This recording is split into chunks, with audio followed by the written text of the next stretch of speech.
हाय नाज़मा, good morning. आज हम और थोड़ी बात करेंगे।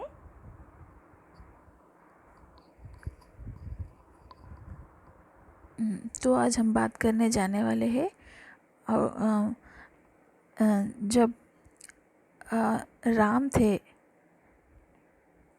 श्री राम थे। राम ना हिंदू थे। मैं एक जगह एक कोटेशन पढ़ी थी, मुझे बहुत अच्छा लगा। बुद्धा बुद्धिस्ट ना थे।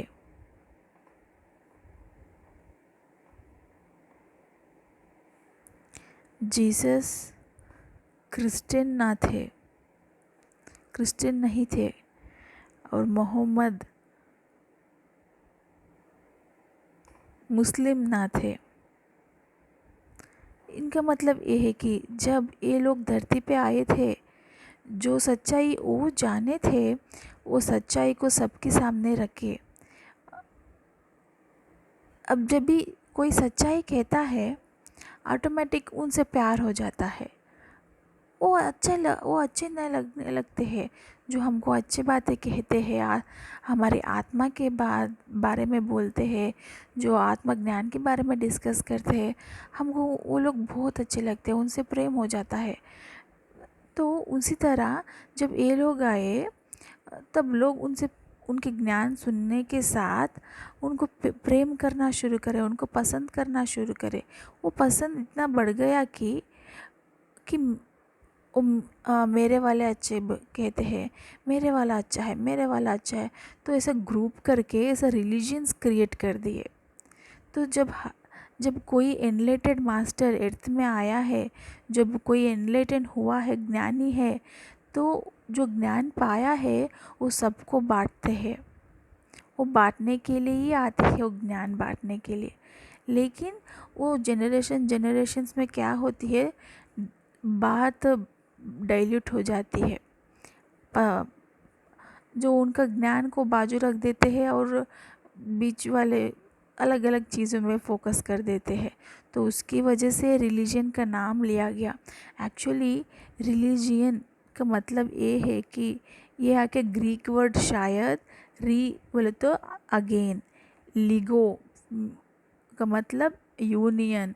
सो फिर से भगवान से मिलने की रास्ता ही रिलीजन है। हर रास्ता भी हमारे अंदर की भगवान को, हमारे अंदर की अल्लाह को मिलने की रास्ता दिखाती है। सब महत्वपूर्ण है। ओके, तो आज हम एक 5 फिंगर कॉन्सेप्ट जानेंगे।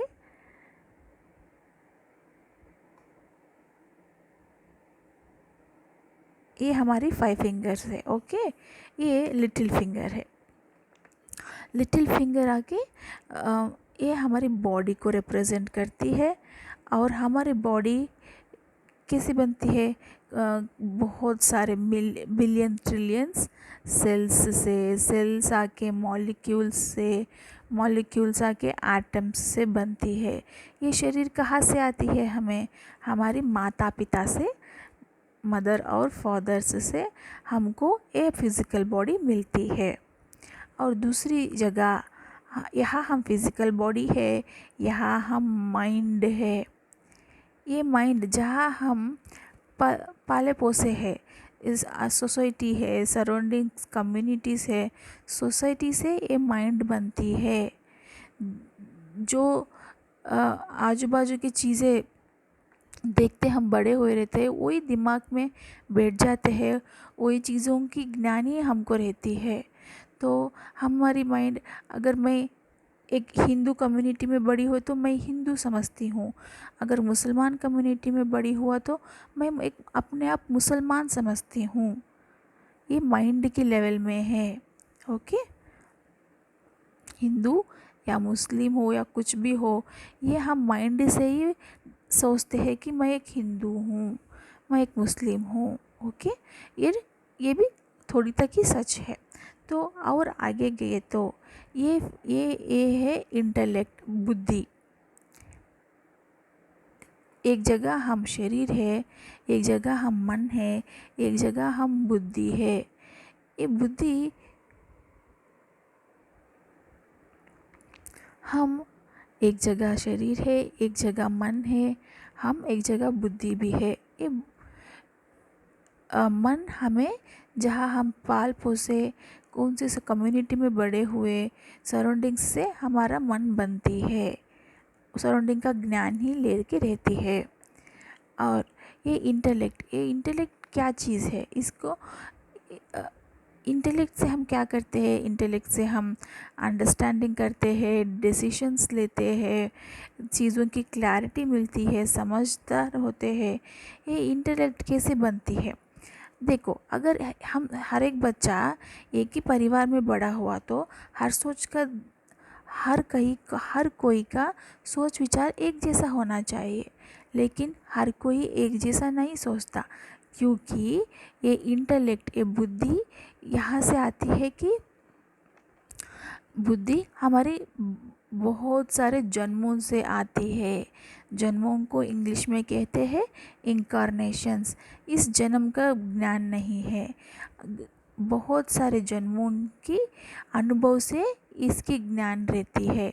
इसलिए कई लोग बहुत मैच्योर्ड रहते हैं, कई लोग इमेच्योर्ड रहते हैं, क्योंकि पिछले जन्मों से जो ज्ञान वो लोग पाए रहते हैं, वो ज्ञान से इस जन्म में उनको अच्छा समझते हैं, अच्छा डिसीजन लेते हैं, अच्छा क्लैरिटी रहती है। अगर कम जन्म लिया हो तो कम अनुभव रहता है। कम अनुभव से उनको कम नॉलेज रहता है, कम नॉलेज से कम डिसीजन ठीक तरह से नहीं ले पाते हैं। तो ये क्या होता है, हर जन्म में हम कितने के सारे अनुभव लेते हैं, कितने के सारे सिचुएशंस, चैलेंजेस, कुछ भी हो, वो सब मिलके हर एक जन्म में कितने के सारे सिचुएशंस रहते हैं, चैलेंजेस रहते हैं, प्रॉब्लम्स रहते हैं, कई अलग अलग तरह के, अच्छे या बुरा कुछ भी हो, अलग अलग तरह के एक्सपीरियंसेस रहते हैं। हम क्या करते हैं, हर एक जन्म में हर एक सिचुएशन की एक्सपीरियंस पाते हैं। एक्सपीरियंस हमें क्या देती है? नॉलेज देती है। ऐसे करने से ऐसा होगा, मुझे ऐसा करना चाहिए। तो एक्सपीरियंस हमको नॉलेज देती है। ये नॉलेज ही हमको जन्म जन्म का इंटेलेक्ट बनती है। इंटेलेक्ट हमें कई जन्मों की अनुभव से ये बुद्धि लोड हुई रहती है, इसलिए हम कई चीज़ें आसान से समझ सकते हैं, कई लोग आसान से नहीं समझ सकते। ओके, हम एक जगह शरीर है, एक जगह मन है, एक जगह बुद्धि है, और यहाँ आके हम आत्मा है, रूहानियत, सोल। ये सोल क्या रहे? ये सोल क्या चीज़ है? ये सोल ये चीज़ है कि जो हमेशा रहने वाली है, जिनका रूप नहीं है, ना नाम नहीं है, जन्मों जन्मों तक जन्म जन्म लेती है, रहती है, ज्ञान पाती रहती है, मैच्योर होते रहती है। ये सोल जन्म लेने के लिए शरीर में आती है, जन्म लेती है, अनुभव पाती है, ज्ञान पाती है और इम्प्रूव होती है। फाइनली एक दिन सोल अनुभव लेते लेते हुए, ज्ञान बढ़ते बढ़ते हुए, ये सोल को एक फील होता है कि मैं सिर्फ इस जगह रहने वाली सोल नहीं हूँ, आई एम एवरीवेयर बोल के एक फील आती है। इसे कहते हैं सर्व आत्मा, जो हर जगह है। इधर क्या होती है, सोल मैं हर जगह हूँ बोलकर पहचानती है। ये मोड, ये जंप के लिए ही चाहिए मेडिटेशन। जब मेडिटेशन हो, स्पिरिचुअलिटी हो, रूहानियत हो, तभी सोल को इसका ये जंप मारने की चांस मिलेगी। तो तभी इस मेडिटेशन से, स्पिरिचुअल नॉलेज से, तो तब हम सभी भी समझते हैं कि हम सिर्फ शरीर नहीं है, हम आत्मा है। हम सिर्फ एक ही जगह की आत्मा नहीं है, हम हर जगह हम ही है। हम हर जगह रहने वाले हैं। अश्विनी भी मैं भी हूँ, नाजमा भी मैं भी हूँ, पद्मा भी मैं भी हूँ, अम्मी भी मैं भी हूँ, अप्पा भी मैं भी हूँ, सब मैं भी हूँ, सब जगह मैं हूँ। तो ये अनुभवपूर्व में हम फील होते हैं। तो एक जगह हम शरीर है, हम ही मन है, हम ही इंटेलेक्ट है, हम ही सोल है, हम ही हर जगह रहने वाले आत्मा परमात्मा है। तो ये 5 फिंगर कॉन्सेप्ट है, ये हमारे वो गुरु जी से सीखे हैं हम। तो अगर आपको कुछ समझना हो तो आप मुझे वॉइस मैसेज रखिए। Thank you.